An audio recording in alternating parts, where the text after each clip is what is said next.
Hello everyone and welcome to Grafton Minute by Minute, a monthly magazine featuring events that takes place right here in Grafton.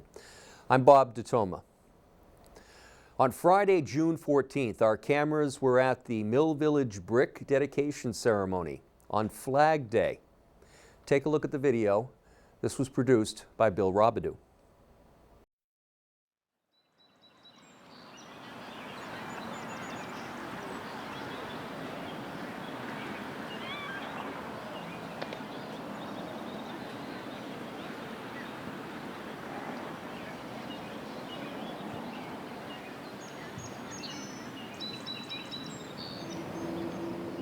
The American flag flies free to the wind. It flies above porches, campsites, businesses, hospitals, schools, government, military buildings, military bases, and nonprofit organizations. The American flag is the most displayed and recognized banner in the whole world. When we view the flag, we think of liberty, freedom, and pride. The American flag has accompanied mankind on its greatest achievements. It flies on both poles, on the moon, and sits atop Mount Everest. The flag is how America signs her name. And first, I'd like to thank Mother Nature for changing courses and bringing us some sunshine. We're here today for two reasons. The first reason is to honor Flag Day. Flag Day was officially established by a proclamation by President Woodrow Wilson on May 30th, 1916. And an act of Congress was signed by President Truman on August 3rd, 1949. Designating June 14th of each year as National Flag Day. However, it started a long time before that, when a 19-year-old school teacher in 1885 named Bernard Segrin placed a flag in the inkwell on his desk. And he asked the students to write an essay on what the flag meant to them, June 13th being the birthday of the flag. Seems kind of fitting that this year of all years, with all the events that took place 2 months ago, that we should think about what the flag really does mean to us.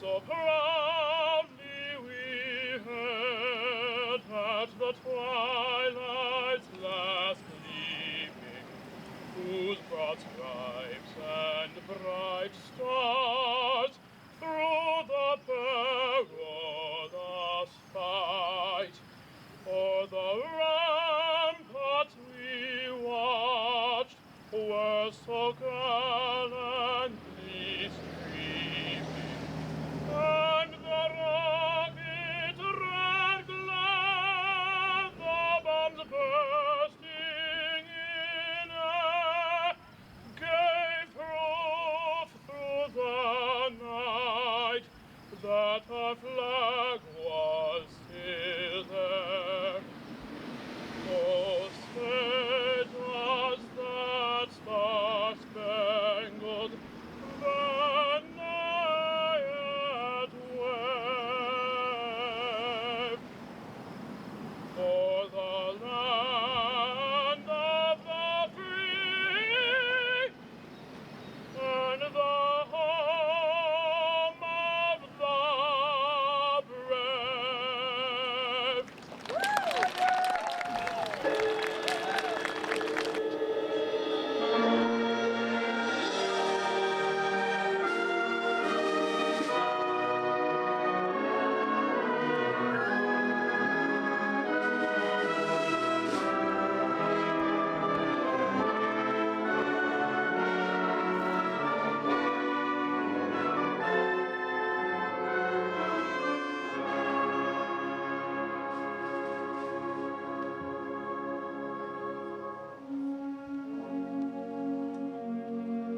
It was hot on the 4th of July, and there was no better place to be than at Silver Lake. There was an event that took place that day. Here's Rick Schultz to tell us more about it. On the 4th of July, I covered the annual Recycle Regatta at Silver Lake. Take a look. Right. This is our 3rd annual regatta, and the kids here have taken and made boats out of some recyclable products. Whose is this? My sister's. Where is she? You don't want to come over? All right, well, you can hold it for her then, right? Yeah. She's so my what sister. they did is they've taken, you guys want to hold some of your things so you can show us? That's mine. And they've taken some recyclable stuff and they've built boats. And what we're going to do now is, yep, there you go, is we're going to take the boats and we're going to put them in a little area over here in the middle H, and we're going to see if they float. Oh, there we go. Look at that.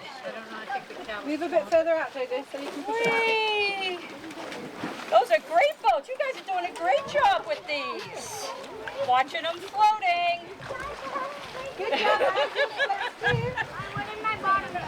Is it moving? Oh, there you go. Excellent. That'll float. Look at the kitty one. Daddy, look. Yay! It's floating.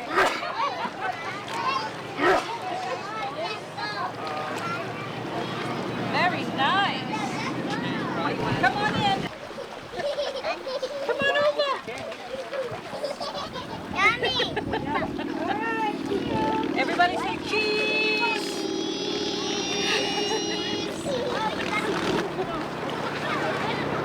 Okay, here comes our first boat. Huh? Well, he's gonna start here and see how far he gets before it sinks.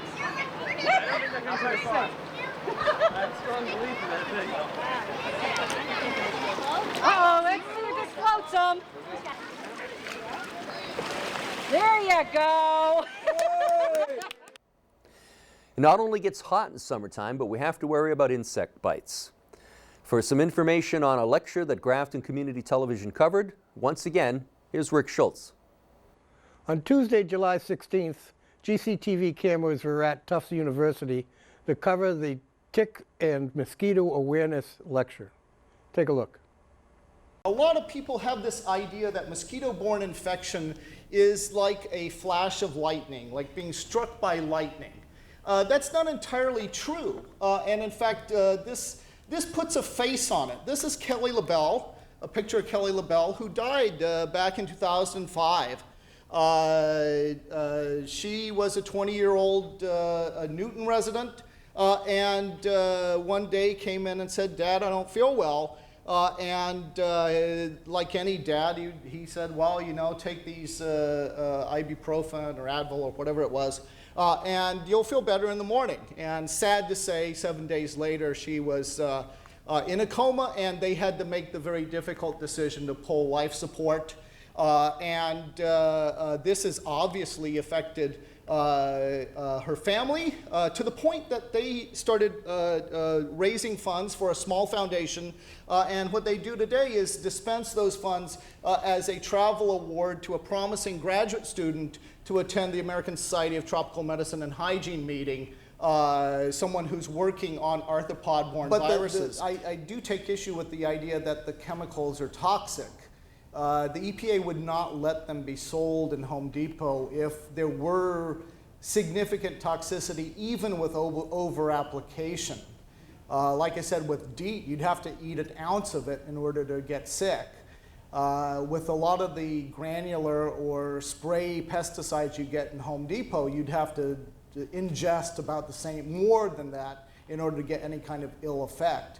But you're right. It's interesting to note that a lot of the people who pipe up at meetings like this and say, "Oh, pesticides used for mosquito control are terrible," go back home and then apply stuff to their tomatoes to make sure they have nice red tomatoes. July's been a busy month for music in the town of Grafton. We're going to call Bill Robidoux our own music man. For the story of his coverage of the concerts on the Common, let's throw it over to Bill. It gave me great pleasure to cover for the town of Grafton 3 amazing concerts. The first concert was the Army Band for the 3rd of July concert that was on the Common. Then I went to the Municipal Center for Beatles for Sale, a great Beatles rendition band. Finally out to Lynn Jostlier, who had a wonderful hot steamy night on the Grafton Common. Here are clips from those 3 concerts. Happy 4th of July, Grafton.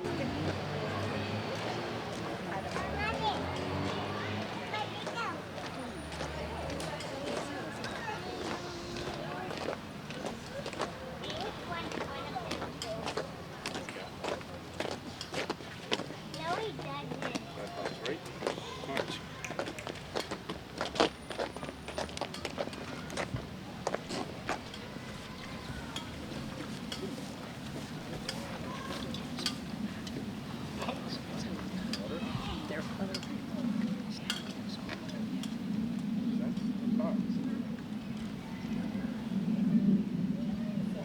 Now would you please join me in the Pledge of Allegiance?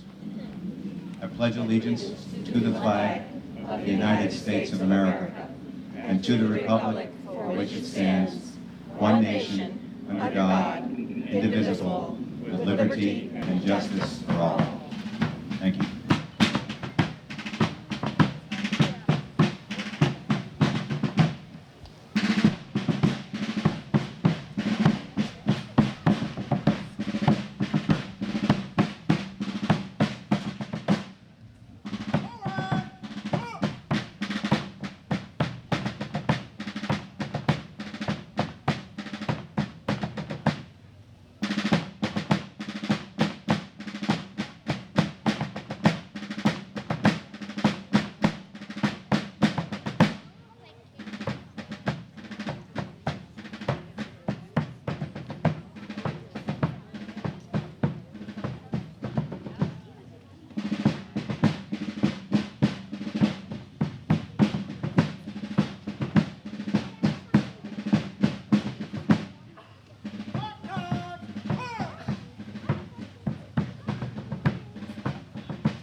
seem to cool in the warmth of the sun. When I give my heart, it will be completely, or I'll never give my heart. And the moment that I feel that you feel that way too is when I fall in love with you.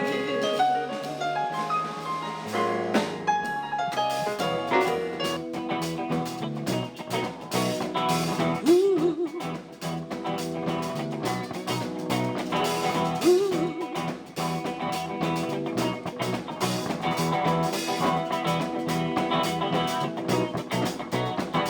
Well, my heart knows it better than I know myself, so I'm gonna let it do all the talking. Ooh. Came across a place in the middle of nowhere with a big black horse and a cherry tree. Ooh. Felt a little fear upon my back. I said, don't look back, just keep on walking. Ooh. But the big black horse said, look this way. He said, hey there, lady, will you marry me? Ooh. But I said, no, no, no, no, no, no. I said, no, no, you're not the one for me. No, no, no, no, no, no. I said, no, no, no, no, you're not the one for me.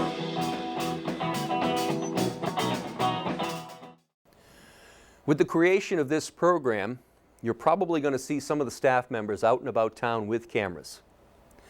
One of the things that we accomplished recently was some new station ID spots using some fairly prominent faces. Take a look, see if you can recognize any of these people. Hi, I'm Lucky for Pepperoni Express. Hi, this is Bob Berger. Hi, I'm Beth Galloway. Hi, I'm Kevin Mizikar. I'm Tim McInerney. It's not as easy as it might look to sit in front of the camera and talk, as evidenced by Town Administrator Tim McInerney. I'm Tim McInerney. You're watching the Government Channel. Grafton government. Oh, you want to say Grafton? Where else could I be? And that wraps up this episode of Grafton Minute by Minute. On behalf of Rick Schultz and Bill Robidoux, thank you for watching. We'll see you in September. I'm Bob DeToma.